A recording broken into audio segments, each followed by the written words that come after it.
Welcome, I'm John Caldera, president of the Independence Institute and your devil's advocate. A little later, we're going to be talking about Denver music. It's still around. But first, a midway checkup on the legislature. Yes, they're still doing their stuff. From the Associated Press, Jim Anderson, thanks for being here. Thank you. You know him, you love his hairstyle. Charles Ashby from the Grand Junction Daily. Not just once a week, not twice a week, Daily Sentinel. I'm just trying to be like you, Joe. Yeah, you keep working on it.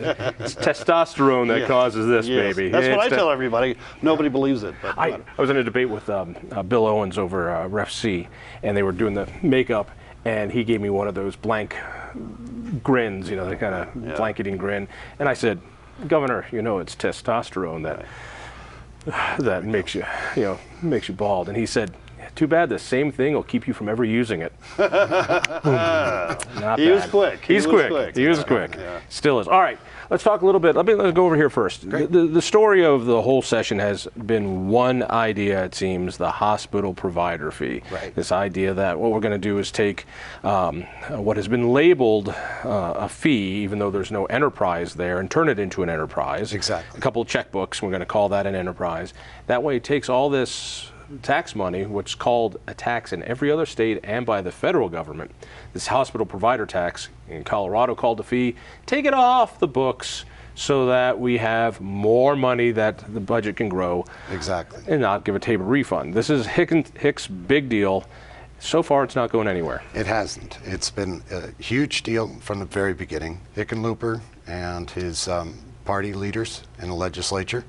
Initially, a lot of noise about this. This is going to dominate the budget debate, arguing not just for this year, but for the long term, that if you take this out of the Tabor limits, you're going to free up a lot of funding that will address some of our major needs in this state: transportation, K through 12 school, and higher education.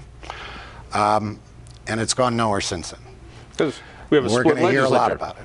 And people are going to get sick of hearing about hospital provider fees. And essentially, we have a split legislature, and the Republican Party, from the get-go, has said, no, this is not going to happen. You must go to the voters in order to ask them. One of the things that I found very fascinating, Todd Shepard from Complete Colorado got hold of a recording of a speech that the governor made in front of Downtown Business Partnership, or one of those type groups, where he said, well, we're not bringing it to the public because our polling shows it wouldn't pass. So I find it rather disingenuous that we try to get it through the legislature when apparently the people don't like this idea. Exactly. I'm sorry if you were going to go too Colorado here. But we had contrasting polling at the beginning, and with backers of making it an enterprise, saying there was a lot of public support. Their counterparts would say, if there is, take it to the voters. And they remind us that in 2013, Hickenlooper did that for education funding and was resoundingly rejected. More money was spent on that tax increase, and I was a big part of the campaign against it. We didn't spend all that much. Never before has a tax increase died such a big death. And it still resonates today. Good. I'm glad to hear that. We'll see it happens. But this has got to come back up, even though Bill Cadman has said it's not going to happen. Well, first of all, you have to put it in perspective. You started out calling it a tax, and that's what the Republicans called it, a tax. It is classified as a fee. It is classified as a fee. It's been adjudicated. The feds call it a fee. It's been adjudicated as a fee as far as Tabor goes. It doesn't matter what you want to call it. It's still considered a fee. We now have an opinion from the Attorney General saying nothing wrong with making this into an enterprise. The last Attorney General, both Republicans, said nothing wrong with making this an enterprise. The politics, you can't separate the politics in that building, as you well know. It's an election year, so the argument is that you would take away the refunds to voters, to taxpayers, and that's true. This would lower the cap down below that, and so you wouldn't get any refunds. The argument is that this is not taxpayer money. The hospitals are paying this. Hospitals are paying this. So yes, you could you could say that when you go to the hospital and you get your bill, then it comes from you. But whatever. But it's still the politics of it. Okay, so it's really a matter of semantics. There's something to remember. When this was passed under Ritter, this fee, which was meant to expand Medicaid, and it did, also was a little funny to begin with. One, we called it a fee so that there wouldn't be a public vote, but also this fee is not allowed by law to appear on anyone's bill when you go to the hospital. It is There one are of the a lot of things on your hospital bill that doesn't show up. Yeah, but there's a bigger issue there. But those might be because of the hospital. This is because of our state government putting through a cost to consumers, any way you want to put it, without even putting it on their receipt. Right. That's a pretty slimy way to be doing business. And voters have never weighed in on this. Are you new to America? I mean, this kind of stuff happens all the time, right?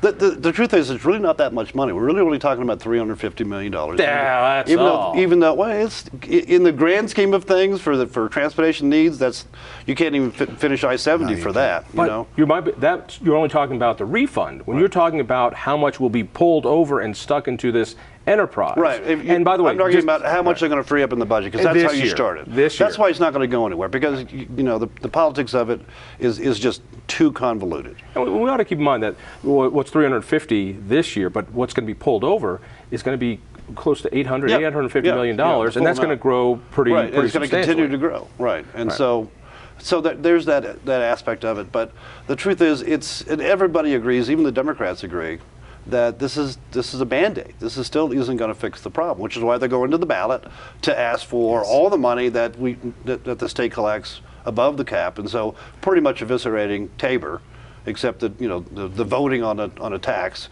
And if you don't ever call anything a tax and you call it a fee, then even that doesn't matter, right? I'm sure you have your opinion about that. I don't know why we need to go to the people to eviscerate Tabor when we have the courts who do such a wonderful job already.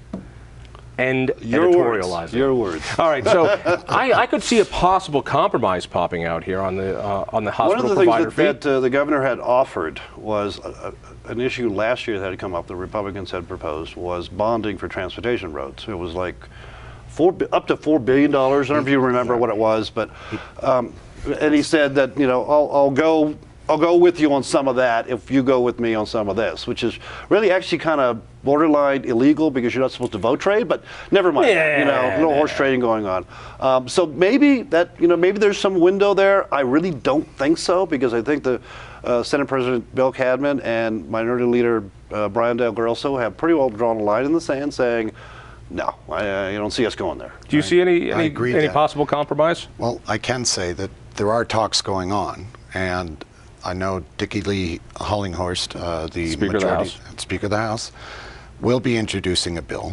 constitutional bill, on the hospital provider fee. Now, whether there are any backroom talks still going on ever since Hickenlooper suggested that trade, I will back construction bonds. His argument being, if you don't free up the fee, we won't have the revenue to back these bonds. And the bonds themselves are a paltry amount compared to what's required in this state for long-term transportation funding. CDOT. So I keep hearing, which is about to get really bad. If you trust them, CDOT says, over the next 20 years, to maintain $50 billion. Yeah, well, I tell you what. They've been saying that for a few years. I tell you what. Same figure. They've been saying that for. Yeah. Well, if CDOT wants more money, the first thing they're going to have to do, in my opinion, is address the issue of their mission creep. Because now they're not just doing roads; they're going to become RTD statewide, and they're building a bus system, and they're building $100 million in bike trails is what the governor wants. So remember, alternate modes of travel. I mean, you take those people off the road, and fewer people that I have to worry about. Yeah, you really. What's wrong with I tell you what, those bike paths have really solved our traffic congestion problems, haven't they? That $100 million that Hickenlooper announced for bike paths, it's come to haunt him. It's been used throughout the session. It's like, why should we go with your plan if I'm going to spend $100 million? Not on I-25, maybe a half lane for half a mile, but on bicycle paths. All right, this is what's so funny. And again, the insult is, if you want to grow the size of government, you can do it as large as you like, as much as you like. All you have to do is ask the people. But what they want to ask the people to do is to get rid of Tabor so they never have to ask the people again. Another simplistic attitude you have when you say that.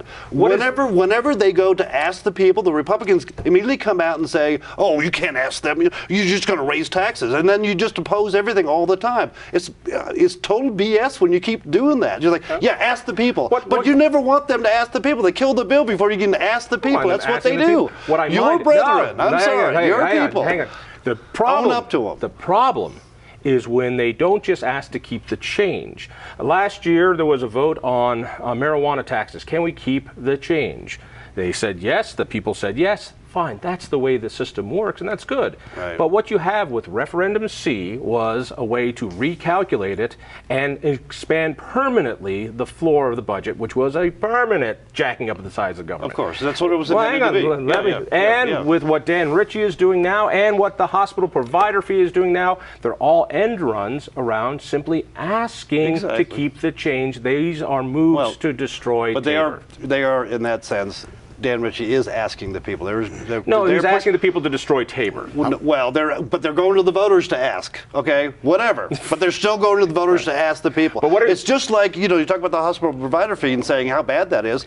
Tabor allows for that. Okay, that's part of Tabor. You're following Tabor. You're not eviscerating Tabor with that. Now, I don't want to be in a position where I'm defending. You are defending them because you're so one-sided, and I feel like I have to because that's where you come from. Now listen. But what Dan Ritchie and the hospital provider fee and Ref C do is they say, we want to make it so we don't have to ask you for the extra again. What Colorado's government wants to do is become Bill Cosby and never have to ask again. Well, it'll be a 10-year statute of limitations, I think, on that too. That was one of the bipartisan bills that actually went through. All right. Since we wasted all my time with you pumping for more government and you doing the office, they don't have enough money, and they never talk about the spending cuts. Good God, do you realize we're the last state in the union to have an old age retirement fund? Every other state got rid of it after the Social Security. We spent $5 million to give Quentin Tarantino money to make movies. Yeah, you're right. You're right. When you said spending money, the problem is not revenue. The problem is spending. What I always find funny is when they talk about cuts, it's really a cut in an increase. It's not really even a cut, you know. So there's that aspect, you know. For instance, this coming year, education funding, $20 million cut, but per pupil increase of at least $1,000. It's a cut in the increase. It's not really a cut. It's just a smaller increase. It's got to be, with a negative factor, with Tabor, with Amendment 23, what have you. That's why we're talking all these shenanigans, and it's why it's shenanigans. We're cutting our funding, we're increasing whatever. If only we had some real reporters down there, people could understand this better. Instead, we got you guys. I'm sorry to tell you that, but I will tell you that back in 2001, 2002, when your buddy Owens was governor, Republicans controlled the legislature, and we were facing a recession. Do you know what they did to raise money? They raised fees. Lots of them. And they raided cash funds. You're making this a Republican-Democrat thing. Let me make it clear. It's a political year. It's a legislature. It always is that. But when it comes to Tabor, it's a political thing. Republicans don't like Tabor when they're in office because it forces them to make tough decisions. Spending priorities or ask for more money. That's why everybody hates Tabor in that building. You spend too much time there, both of you. Come on out. I'll buy you a beer. Yeah. Well, not you. You drink too much. All right, I got to run. Thank you, so. Stay tuned.